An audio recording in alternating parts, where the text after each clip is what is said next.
Guys, good morning. কেমন আছো সবাই? আশা করছি সবাই খুব ভালো আছো, সুস্থ আছো। আমরাও কিন্তু খুব ভালো আছি। আর আজ কিন্তু আমি খুব এক্সাইটেড আর খুব হচ্ছে খুশি। কারণ ৮ বছর ধরে না দেখা একটা সম্পর্ক আজ কিন্তু আমাদের দুজনের দেখা হচ্ছে। সত্যি কথা বলতে না দেখা বলতে দেখেছি, মানে সোশ্যাল মিডিয়াতে দেখেছি, সোশ্যাল মিডিয়াতে পরিচয়, তারপরে হচ্ছে আমাদের ফোন নাম্বার এক্সচেঞ্জ, তারপরে দুজনের মধ্যে কথা বলা। এই দিদিভাইকে আমার ভীষণ ভালো লাগে আর দিদিভাইয়ের সাথে আমি সবসময় কথা বলি। ওই দিদিভাইও আমার সাথে কথা বলে। তো যাই হোক, ভাবিনি এত তাড়াতাড়ি দুজনের দেখা হবে। আর সত্যি কথা বলতে এর মধ্যেই আমি অন্য জায়গায় চলে গেছিলাম। মানে বরের পোস্টিং ছিল রাজস্থানে, সেখান থেকে আমরা চলে গেছি শিলিগুড়িতে। আর শিলিগুড়ি থেকে যে আবারও এত তাড়াতাড়ি দিল্লিতে পৌঁছাবো আমি কখনো কল্পনাও করিনি। আর সেই দিদিভাই কিন্তু দিল্লিতেই থাকে।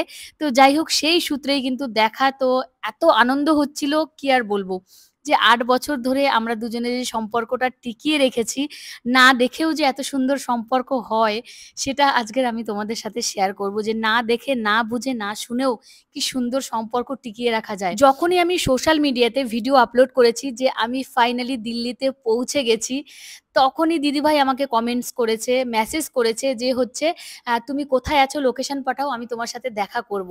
তো এই যে একটা আগ্রহ, এই যে একটা ভালোবাসা, অচেনা একটা লোককে দেখার ইচ্ছে, এটাকেই হয়তো বলে ভালোবাসা। দুজনে কিন্তু খুব এনজয় করেছি, খুব মজা করেছি। শুধু দুজনেই নয়, দিদিভাইয়ের ছেলে এসেছিল, হাসব্যান্ড এসেছিল, আরো একটা দাদাভাই এসেছিল। সারাদিন অনেক আনন্দ হয়েছে, অনেক মজা হয়েছে। সেম, সেম ড্রেস পরে ভিডিও করা হয়েছে, অনেক কিছু হয়েছে। ভিডিওটা লাস্ট পর্যন্ত দেখতে থাকো, তাহলেই কিন্তু বুঝতে পারবে। আজ ছিল সানডে। আর সকালে উঠেই কিন্তু আমি ওদের জন্য ম্যাগি তৈরি করে দিয়েছি। আর তোমাদের দাদাভাইও বাড়িতে ছিল সানডে বলে।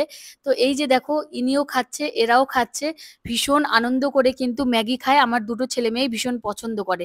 তারপরে কিন্তু আমি দুপুরের সমস্ত কাজ সেরে নিয়েছি, রান্না-বাড়া করেছি, খাওয়া-দাওয়া হয়েছে।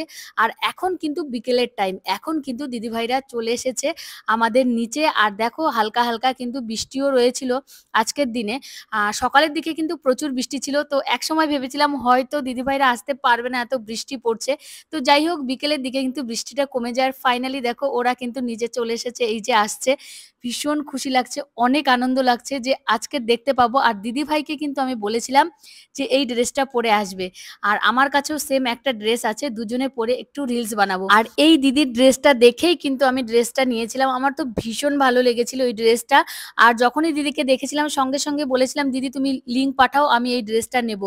তো দিদি আমাকে লিঙ্ক পাঠিয়ে দিয়েছিল। আর আমি তখন ড্রেসটা নিয়েছিলাম। প্রায় ৪ বছর হয়ে যাবে এই ড্রেসটা আমি নিয়েছিলাম। আর তার জন্যই বলেছি তুমি সেম ড্রেসটা পরে আসবে, আমি সেম ড্রেস পরে দুজনে রিলস বানাবো। তো দিদি কিন্তু ড্রেসটা পরে এসেছে। আর সবাইকে আমি ঘরে বসিয়েছি।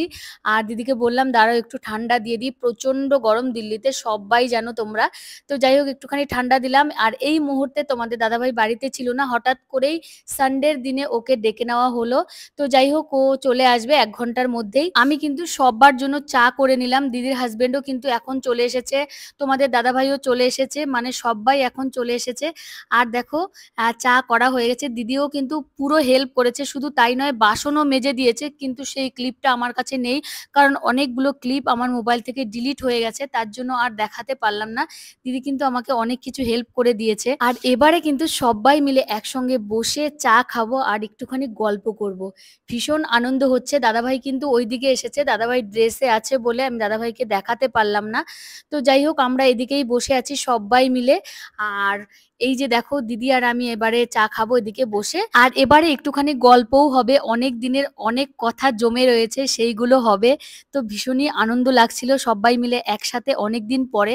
আর সত্যি কথা বলতে এইরকম একটা জায়গায় এসে কাউকে নিজের করে পাওয়া, নিজের মানুষদের দেখা, বাঙালি লোকদের সঙ্গে কথা বলার একটা আনন্দই কিন্তু আলাদা, তাই না?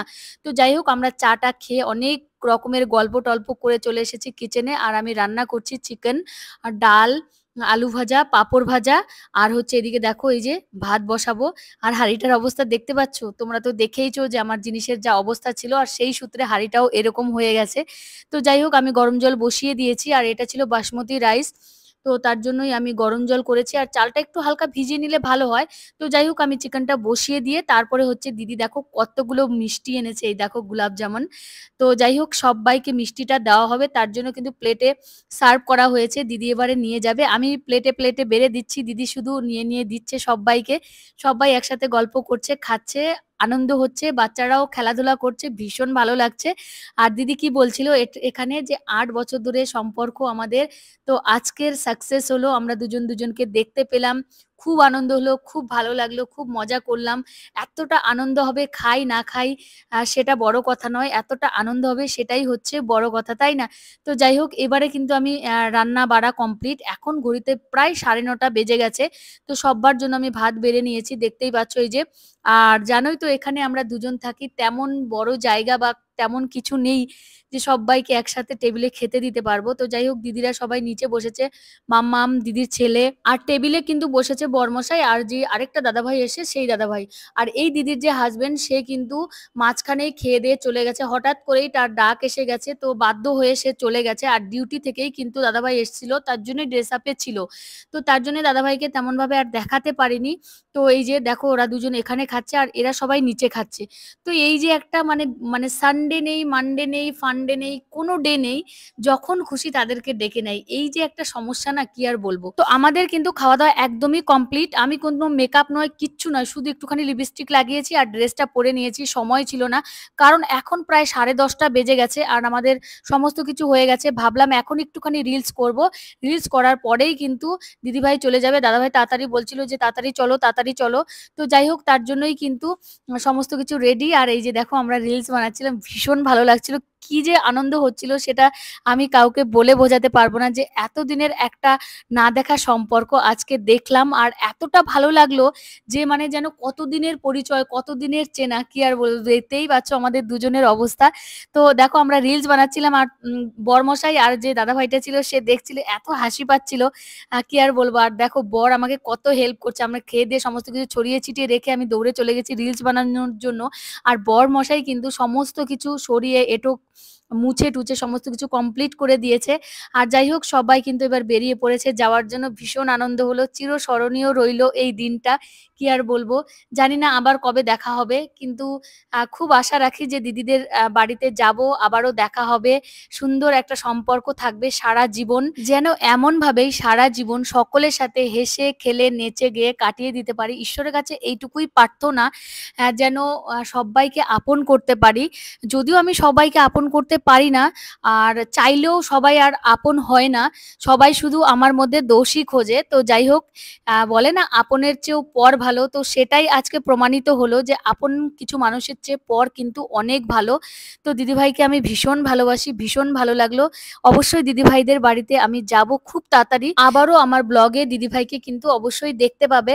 তো সব্বাই ভালো থেকো, সুস্থ থেকো। সকলকে অনেক, অনেক ধন্যবাদ। অনেক, অনেক ভালোবাসা আমার ভিডিও দেখার জন্য। আর আজকের মতো এই ব্লগটা এখানেই শেষ করছি। নেক্সট এর জন্য ওয়েট করো। Good night.